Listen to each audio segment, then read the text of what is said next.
Power Rangers HyperForce. They time travel. Power Rangers HyperForce. Morphing time.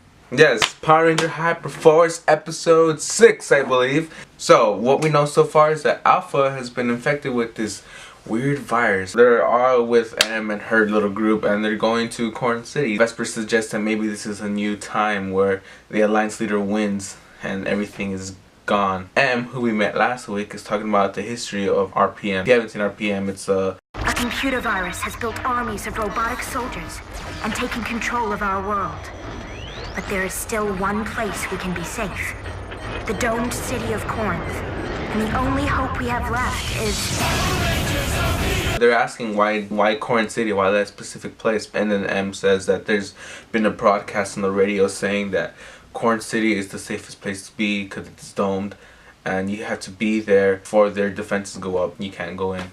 Jack tells Marv to be a cop and start interviewing people, and Marv's like, that's a good idea. And then Chloe comes in and is like, oh, let me interview too, we could do a good cop, bad cop. And it's like, alright, fine, whatever.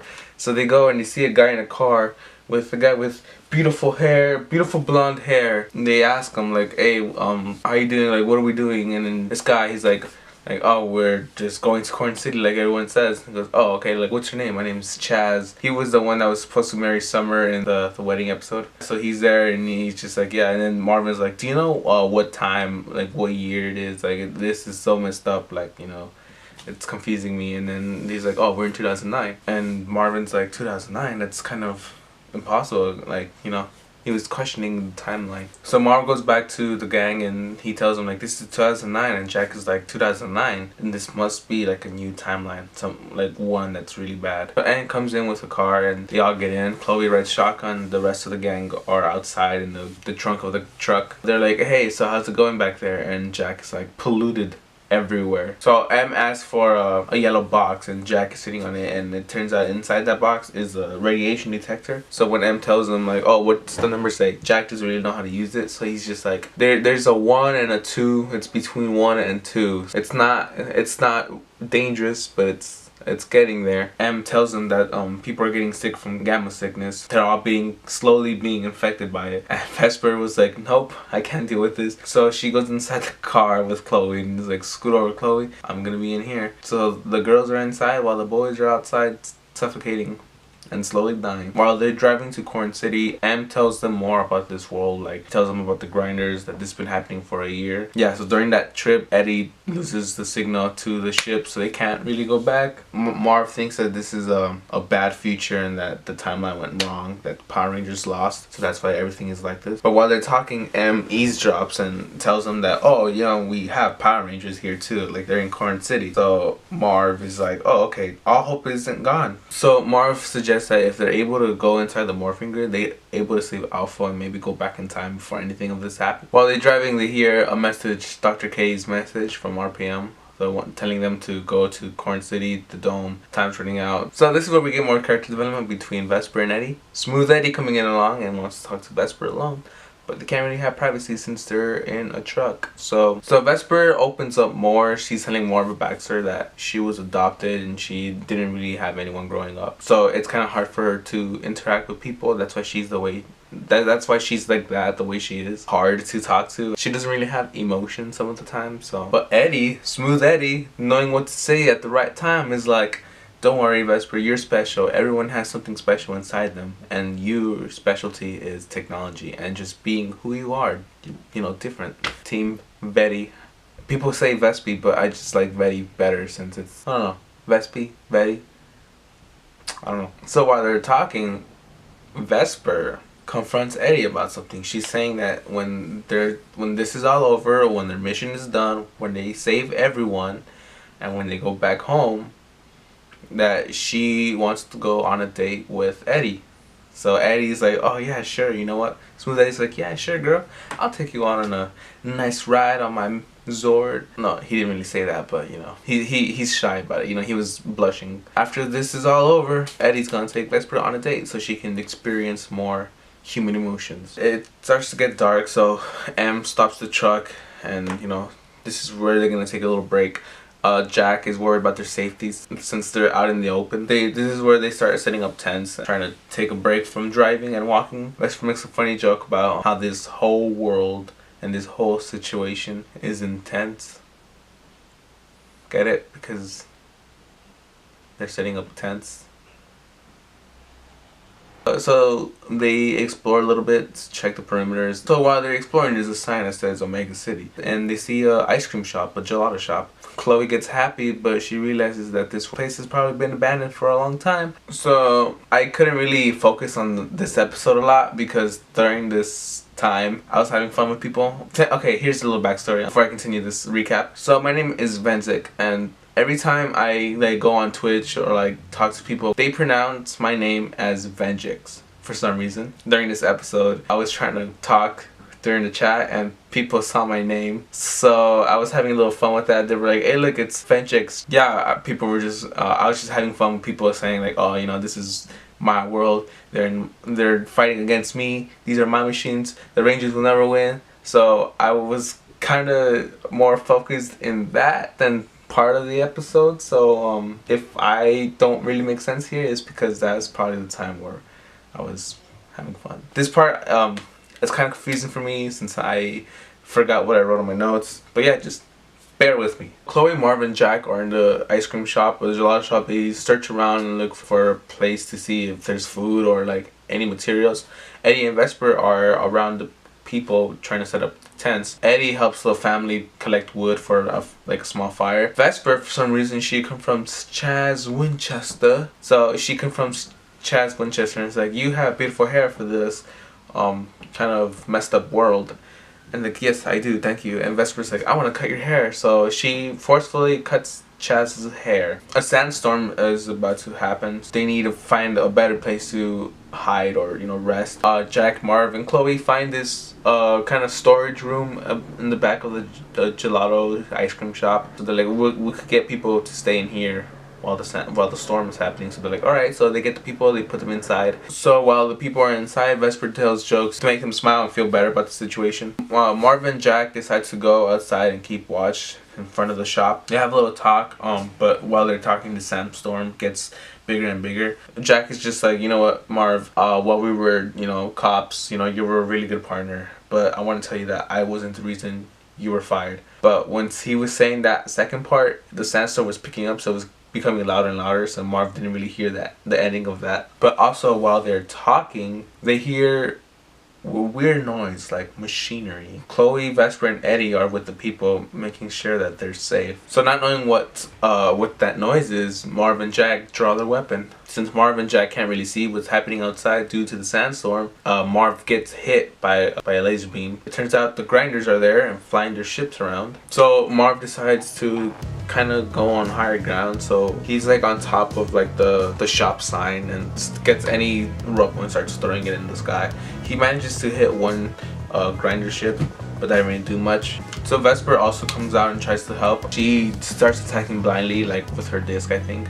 She manages to hit one. So Marv sees some grinders going inside the shop, and he tells Chloe and Eddie "Hey, there's some coming inside, so whatever you guys can do, please protect the people." So Chloe goes inside the shop and defeats them, and since she's already outside, she decides to go outside with Vesper, Marvin, Jack. So that leaves Eddie alone inside the store. More grinders come inside the shop. They try to open the storage door, but then Eddie's like, "You know what I'm gonna do? I'm gonna open it really fast and see what it is, and if it's a grinder or an enemy, I'm gonna destroy it." He does that. He gets ready and he opens it and he sees metal, so he just closes the door and he smashes the robot. Marv sees more grinders coming inside the shop, so he tells Eddie "Hey man, there's gonna be there's 2 or 3 coming inside the shop. I need you to take care of them." So Eddie turns to M and is like, "Okay M, since you're their leader, I want you to protect this door. I'm gonna go inside the shop, protect you guys from the grinders." And Emma's like, "Yeah, it's fine. I protected these people for a long time. I can do this too." So then Eddie comes outside. He sees the 2 grinders and he attacks them and destroys both.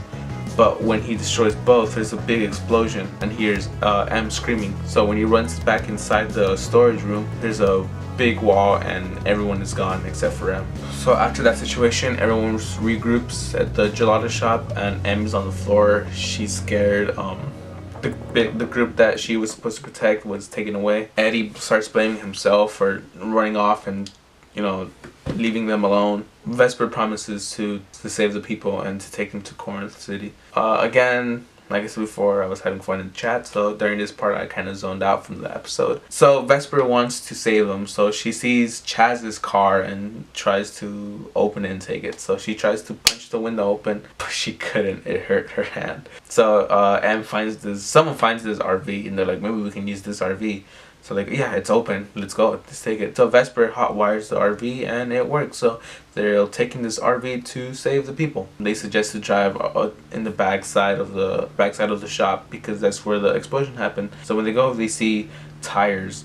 And Marv is like, that's weird because when we were attacking or when we were fighting the enemies, they weren't driving anything. They were flying, not driving. So when they follow, they end up in a warehouse. If you know RPM, this is a warehouse where they make hybrids of humans and robots. So while they reach the area of the warehouse, they're wondering what they should do. Chloe is using her stealthiness to go and take a better look. So while she's looking, she sees grinders and some couple of people. What Vesper wants to do is crash the RV into the warehouse. So they go with that plan instead of being sneaky. So since they're ready to crash this RV, they all morph.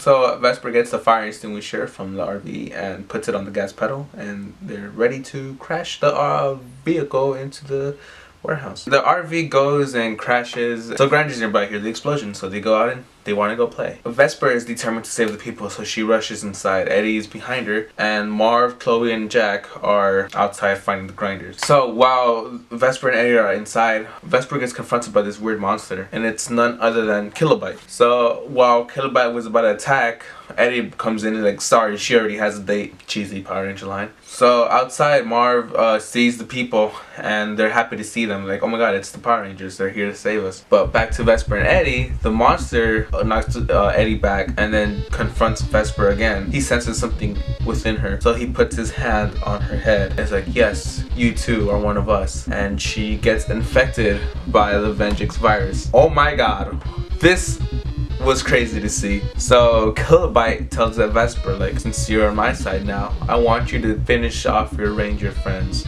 starting with the blue one. So Vesper, she attacks, but it's not a normal attack. It's a super mega ultra attack. Eddie lost a lot of health. Eddie tries to block this attack, but he can't really do much since it's super mega ultra. Jack comes in and he sees what's going on. He can't hear what's going on, but he can see what's going on. She then tries to attack again, so she throws her disc, but Eddie tries to move out of the way, but since he's kind of hurt, he does like a small roll instead and just keeps getting hit. Like, oh my god, Eddie, we just had this with Jack. Y'all gotta calm down, alright? Like, I can't handle this. So back to Chloe and Marv, they're fighting grinders left and right. Chloe and Marv decide to do their tag team move once again, but they kind of failed and they accidentally almost hit the civilians, the people there. And Chloe feels kind of bad. Jack sees what's going on. He decides to go run back to Marv and Chloe, and he's like, oh, something's going on upstairs. Like, I don't know what to do. Something's happening with Vesper and Eddie. So Marv is like, Vesper, Eddie, like, Eddie, what's going on? And Eddie's just like, ugh. And then he's like, Vesper, what's going on? Like, don't worry, I'll handle Eddie. And she said that in like a weird tone that it freaked me out. Since Jack is there, he helps defeat the remaining grinders. But Jack tells him that Vesper was acting a little bit weird. So Vesper then is like, no, Jack's the one that's acting weird. I don't think you can trust them. So Marv just doesn't know what to do. So he points his blaster at Jack, and Jack is like, don't do this, Marv. Like, you have to believe. But Marv doesn't know what to do. He doesn't know if he should believe Jack or he should believe Vesper. While they're being distracted with this situation, cages come from the top and they're all getting trapped. So Kilobyte decides to attack Eddie. Vesper's like, I'll finish this. So she is about to attack, but then Eddie was like, no, Vesper, you're my ranger bud. Remember the wrench that you gave me? And I was just like, everyone, the wrench. Eddie's wrench. Eddie takes out his wrench out for protection, but she stops attacking and it's like, this worthless wrench. So she goes up to the wrench and she grabs it and she's gonna take it away from him, but Eddie holds on. Now this moment was just amazing because Malika, the game master, she tells him to roll the dice and see who wins for the wrench. But what was so beautiful is that they both got an 8. So while they're equally holding the wrench with equal force, Kilobyte is just like, you know what, I'll just do this instead, and slashes Eddie, and Eddie just gets knocked out. And as soon as Eddie gets knocked out, 2 robots come in and take Eddie away. Eddie's unconscious, he's done. 4 HP left, I believe, and his final words are, Vesper, and that's where it ends. Oh my god, so this is barely episode 6. Within the 6 episodes of HyperForce, and there's 20 of them, 2 of the Rangers almost died. We don't even know what's gonna happen to Eddie, so I'm just freaking out. I don't know what to do. Like, oh my god, this is a good episode. They even said it themselves, like, when they're going to RPM, the world of RPM, they knew that RPM was one of the darkest seasons. Turned HyperForce into a dark mini arc right now, so I was just like, wow, like, oh my god. My mind was blown. But that wasn't it. Next week we're getting a guest star, and that guest star is Jam, the Gold Ranger for RPM. Yes, one of the twins. He is coming to help the HyperForce Rangers fight out the Grinders and perhaps Kilobyte. So stay tuned for these recaps. Like, I'm enjoying HyperForce in general. Like, it's one of the, I feel like it's one of the best. Like, if this was an actual like series on TV, it could be possibly the best, in my opinion, since it's like a celebrating 25 years of Power Rangers. I want to talk on Twitter at Menzik with an L. Yes, I really want to talk. This was just like an amazing episode and I'm excited for the next one. I'm excited where this is going to go. So as always, have a great day or night or wherever you are.